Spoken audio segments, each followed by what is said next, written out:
కొంతమంది వచ్చి చెప్తారు, ఇదిగో దేవుడు ఈ అబ్బాయిని పంపించాడు.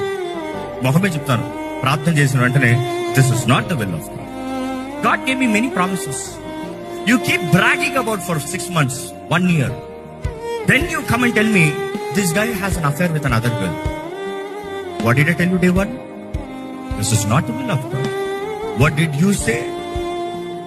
Because మనుషుడికి ఎట్లా కావాలంటే అట్లా వాగ్దానం తీసుకుంటాడు. నువ్వు ఎట్లా కావాలంటే అట్లా వాగ్దానం మలుచుకోవచ్చు. అందులో కొంతమంది అడుగుతాడు, వాక్యం నుంచి తీసావా, కార్డుల నుండి తీసావా? కార్డులు అన్ని ఏంటి? వాగ్దానాలు ప్రింట్ చేయబడ్డాయి. నువ్వు ఏది పడతా తీసుకుంటావు. అంటే నీ లాటరీ సిస్టమ్ లాగా ఏదో ఒకటి వాగ్దానాల్లో నుండి సేఫ్ ఆడుతున్నావు అనమాట. అందులో శాపాలు వాగ్దానాలు కలిపి పెట్టుకుని, అందులో శాపాలు వాగ్దానాలు కలిపి పెట్టి నీకు ధైర్యం ఉంటే ఒట్టి వాగ్దానాల్లో నుండే చేస్తున్నావు. So you have to be very careful. శాపం అందులో ఉన్నప్పుడు నువ్వు ముట్టగా, బైబిల్ కూడా శాపాలు ఉన్నాయి, జాగ్రత్త.